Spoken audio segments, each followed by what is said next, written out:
Virus की भयानकता के बारे में हम सब जानते हैं, लेकिन जानते हुए भी हम में से बहुत से लोग इसे ज्यादा गंभीरता से नहीं लेते, क्योंकि वक्त के साथ साथ बातें आसान होती जाती हैं। लेकिन यह आसान होना भविष्य में कोई बड़ा खतरा तो नहीं लाएगा। बात हो रही है 2013 में रिलीज हुई द फ्लू मूवी की। इस मूवी का माहौल वायरस से तबाह कोरिया के एक शहर पर बनाया गया है। वायरस कैसे एक शहर की तस्वीर पल भर में बदल सकता है, ये इस मूवी में साफ साफ दिखाया गया है। तो सुनाते हैं 2013 में रिलीज हुई survival action movie the flu की कहानी। अप्रैल 2014, चाइना का हांगकांग शहर। कुछ लोग किसी वजह से छिपकर कहीं भाग रहे थे। बाद में पता चलता है कि वे काम की तलाश में गैर कानूनी तरीके से कोरिया जा रहे हैं। उन सबको जहाज के शिपिंग कंटेनर में छिपा दिया जाता है। उनमें से एक काफी बीमार था। 7 दिन बाद उनका कंटेनर कोरिया के बुंदंग बंदरगाह पर पहुंचता है। 2 डिलीवरी कर्मचारी जहाज का कंटेनर खोलते हैं। भयानक बदबू। वहां देखा जाता है कि अंदर के सारे लोग मर चुके हैं। उन्हें देखकर ही अंदाजा लग रहा था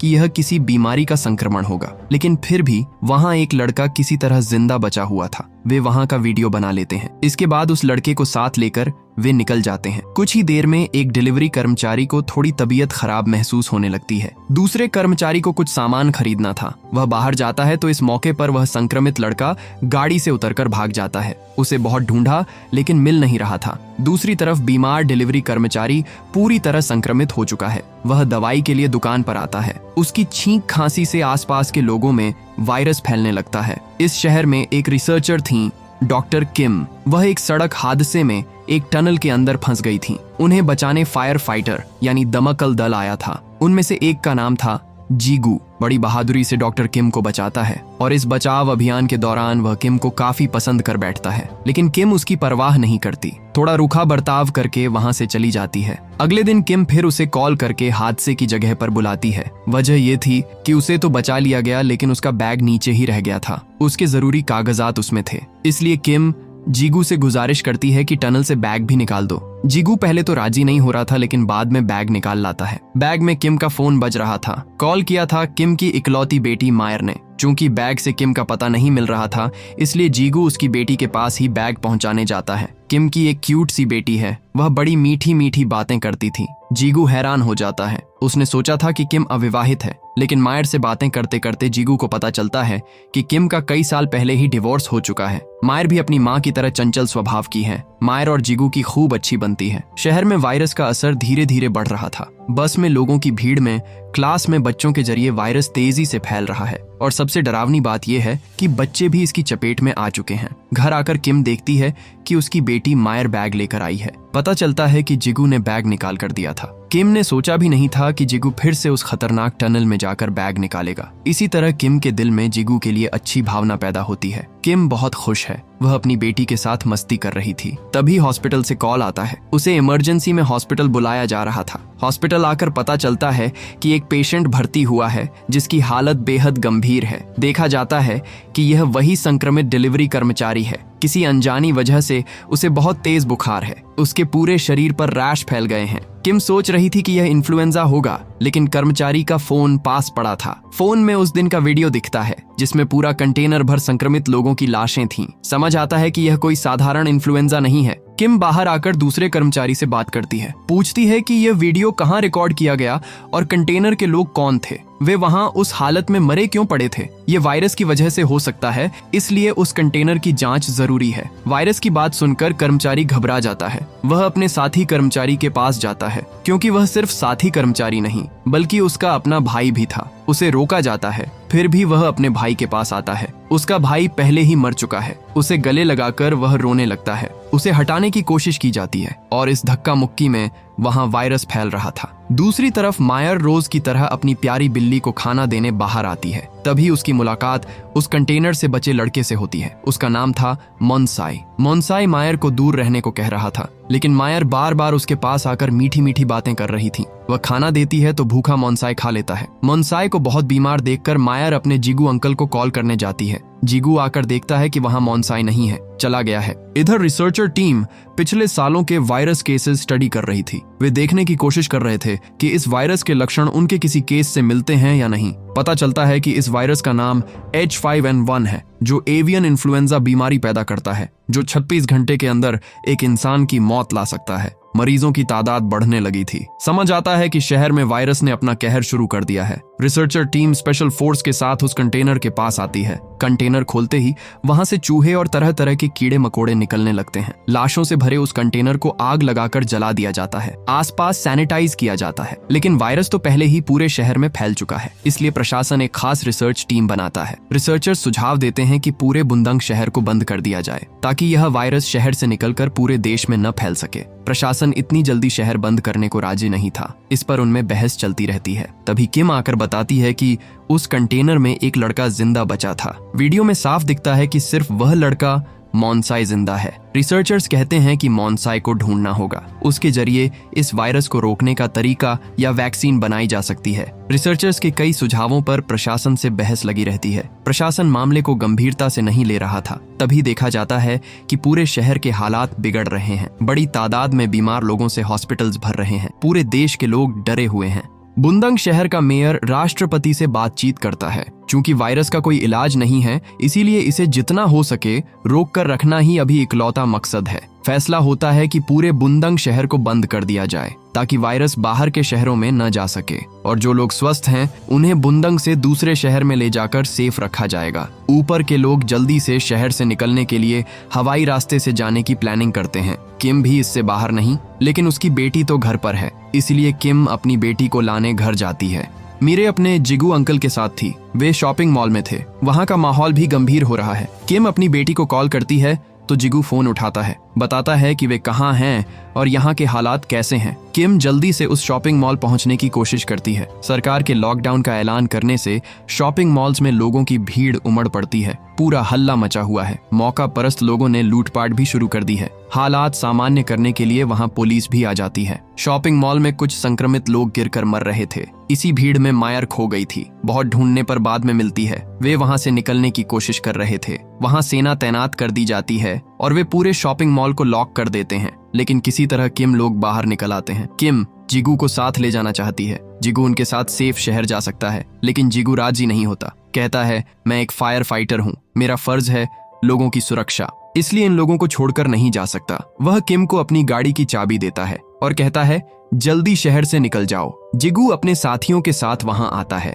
वे दोनों मिलकर गेट पर फंसे स्वस्थ लोगों को बाहर निकालने की कोशिश कर रहे थे। दूसरी तरफ किम लोग एयरपोर्ट पहुंच जाते हैं। उन्हें जाने की परमिशन दी ही जा रही थी, लेकिन तभी मायर को खांसी शुरू हो जाती है और इसी वजह से उन्हें रोक दिया जाता है। लक्षण वाले किसी भी इंसान को शहर से बाहर नहीं जाने दिया जाएगा। किम कहती है कि उसकी बेटी को पिछले हफ्ते सर्दी लगी थी। ये वायरस नहीं है। वह एक डॉक्टर है, वह ये अच्छे से समझती है, लेकिन फिर भी उन्हें जाने नहीं दिया जाता। वे उसी शहर में फंस कर रह जाते हैं। रिसर्च में पता चलता है कि इस वायरस की शुरुआत चाइना से हुई है। सबसे पहले पंछियों में ये वायरस पाया गया था। माना जाता है कि पंछियों से ये वायरस इंसानों में फैला है, लेकिन इसका रूप लगातार बदल रहा है। कोरिया में आकर यह और भी भयानक हो गया है। देश के प्रधानमंत्री बताते हैं कि वे दुखी हैं। बहुत से लोगों को सेफ जगह लाना मुमकिन नहीं हो पाया। बहुत से लोग संक्रमित हो चुके हैं, लेकिन वे अपनी पूरी कोशिश करेंगे कि हालात सामान्य किए जा सकें। रिसर्चर्स इस वायरस का इलाज और वैक्सीन बनाने की कोशिश में दिन रात मेहनत कर रहे हैं। देश के राष्ट्रपति,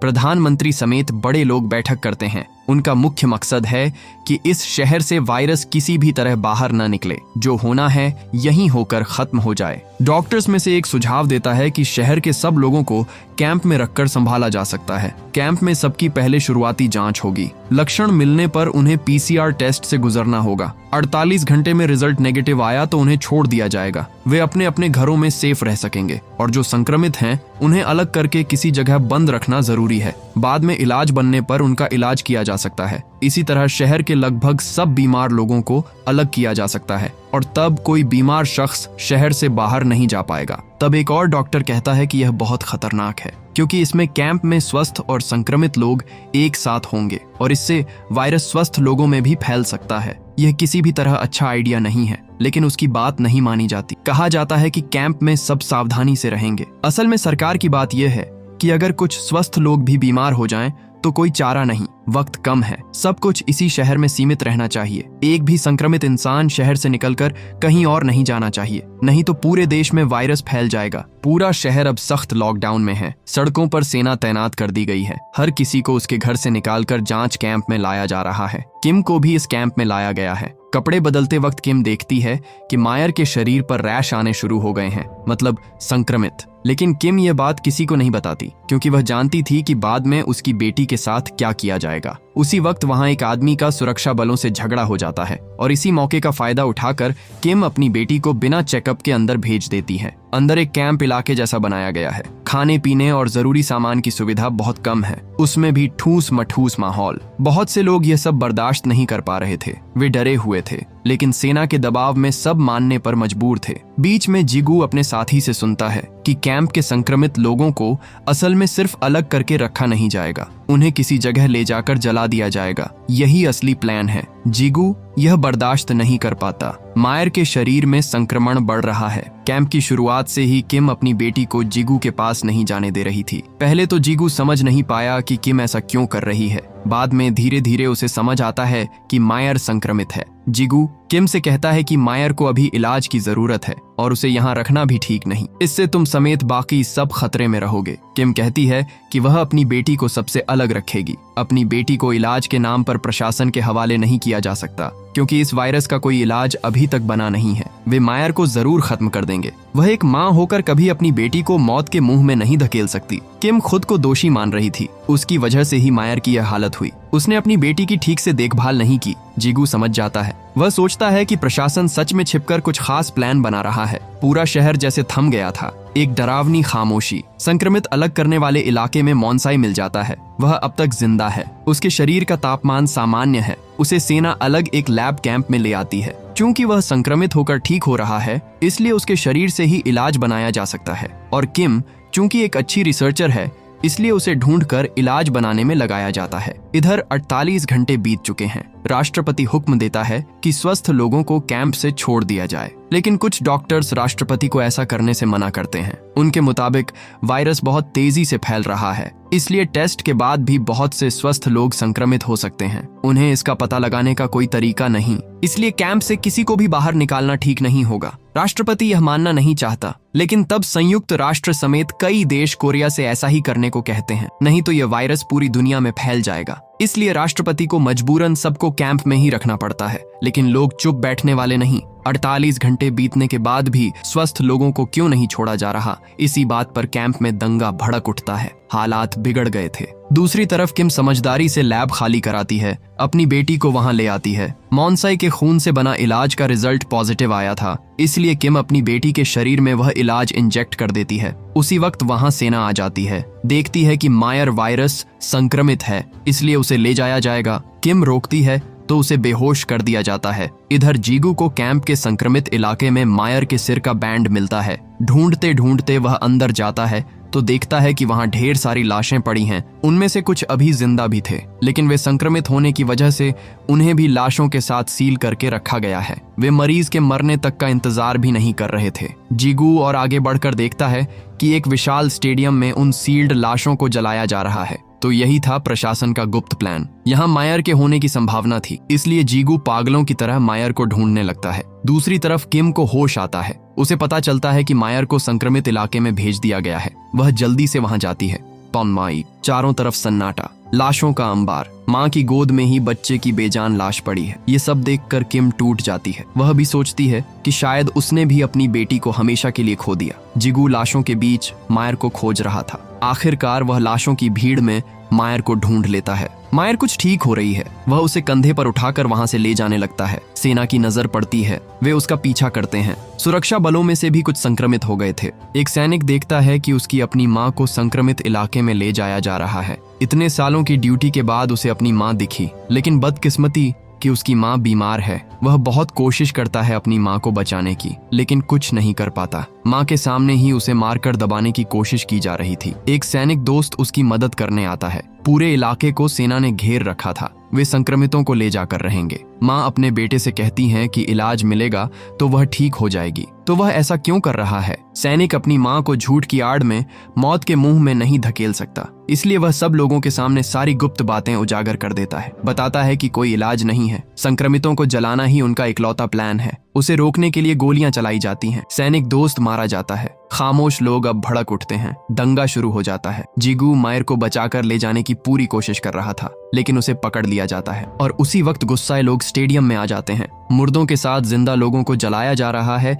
ये देखकर सब भड़क उठते हैं। इससे जिगू बच जाता है। किम के पास एक वॉकी टॉकी थी, जिससे किम जिगू से संपर्क करके जानती है कि उसकी बेटी जिंदा है। पूरे कैंप में दंगा भड़क गया था। प्रदर्शनकारी सब कुछ तोड़फोड़ कर रहे हैं। डॉक्टर्स के वहां रहने लायक हालात नहीं थे। हालात बिगड़ते देख किम भी एम्बुलेंस में चढ़ जाती है, लेकिन उनकी गाड़ी रोक दी जाती है। गाड़ी में मॉनसाय था। उसे बाहर निकालकर चाकू मारता है वह डिलीवरी कर्मचारी। इन्हीं की वजह से तो उसका भाई मरा। यह मॉनसाय ही इकलौता इलाज है, इसलिए बहुत कोशिश से उसे बचाया जाता है। इसके बाद जल्दी से उसे लेकर वे वहां से निकल जाते हैं। पास में ही जिगू था, लेकिन वे उन तक नहीं पहुंच पाते। पूरे शहर में प्रदर्शन चल रहा है। लोग पागलों की तरह सब तोड़फोड़ कर रहे थे। किम का जिगू से संपर्क होता है। किम उसे एक जगह आने को कहती है। इधर शहर के उत्तेजित हालात देखकर प्रशासन और सेना तैनात करने का फैसला करता है। उनका अब टारगेट है कैंप से निकले मॉनसाय को ढूंढना, फिर इलाज बनाकर लोगों में बांटना होगा। इसी तरह वे हालात शांत करने की कोशिश करेंगे, लेकिन मॉनसाय गाड़ी में ही मर जाता है।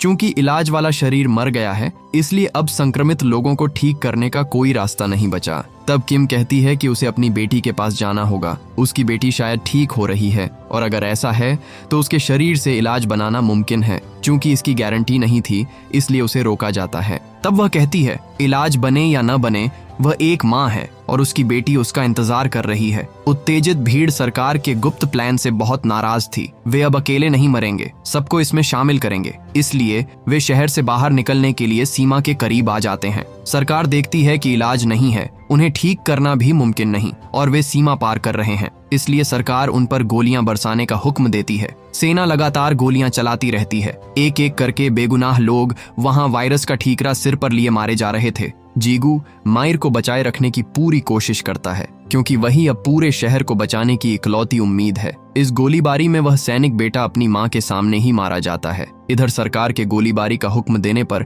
राष्ट्रपति से तीखी बहस हो जाती है। सरकार कहती है कि सिर्फ एक शहर के लोगों की चिंता करके नहीं चलेगा, पूरा देश दांव पर है, और ये लोग तो शहर से बाहर निकलना चाह रहे हैं। कई देशों की सरकारों से भी ऐसा ही करने का दबाव आ रहा है। सरकार की तरफ से सीमा पर लोगों को मारने का फैसला लिया जाता है, लेकिन राष्ट्रपति यह नहीं होने देगा। तभी वहां वह डॉक्टर आता है, बताता है कि किम की बेटी के शरीर से इलाज बनाने की संभावना है, इसलिए कुछ वक्त के लिए हमला रोक दिया जाता है। किम को बताया जाता है कि अगर उसकी बेटी से इलाज बन सका तो पूरा शहर बच जाएगा। किम अपनी बेटी से वॉकी टॉकी पर संपर्क करने की कोशिश करती है, लेकिन इधर मायर अकेली थी। जिगू घायल लोगों की मदद के लिए गया हुआ है, और उसी वक्त वहां एक संक्रमित सिविल सर्जन आ जाता है। उसे पता चल गया था कि मायर के खून में ही इलाज है। वह मायर को ले जाता है, उसका खून निकालने की कोशिश करता है। उसी वक्त जिगू वहां आता है। उसकी उस आदमी से जबरदस्त मारपीट होती है। इसमें आखिरकार वह सर्जन मर जाता है। किम अपनी बेटी से संपर्क न कर पाने की वजह से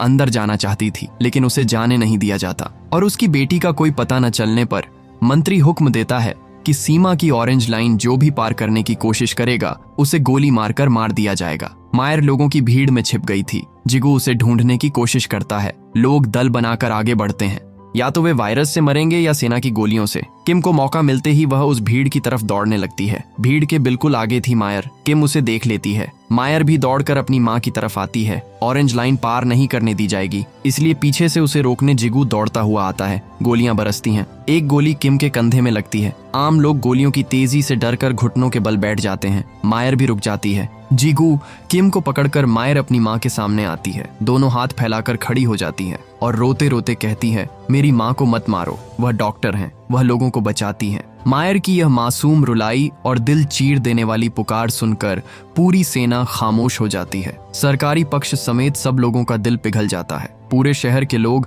आखिर में मायर को घेर लेते हैं। राष्ट्रपति और बर्दाश्त नहीं कर पाता। वह प्रशासन के खिलाफ जाकर ही सेना को बंदूकें नीचे रखने का हुक्म देता है। भीड़ में से जिगू कैमरा की तरफ इशारा करके मायर को ऊपर उठाता है। राष्ट्रपति समझ जाता है कि यह वही एंटीबॉडी वाली बच्ची है जिसके जरिए इलाज बनाना मुमकिन है। वह डॉक्टर्स को हुक्म देता है कि इस बच्ची से जल्दी इलाज बनाओ। शहर के लोगों को भरोसा दिलाया जाता है कि अब कोई डर नहीं, सबको सेफ रखकर ठीक किया जाएगा। धीरे धीरे हालात सामान्य होते हैं। मायर बहुत खुश है। उसकी माँ और जिगू अंकल दोनों उसके साथ हैं। किम आखिरकार जिगू को शुक्रिया कहती है, उसने उनके लिए बहुत कुछ किया है। एक नए रिश्ते की शुरुआत होती है। मायर के जरिए जो इलाज बनाया गया था वह काम कर गया। मायर अब एक खुशहाल परिवार का हिस्सा है। पूरे शहर को आखिरकार अपना वजूद वापस मिल गया।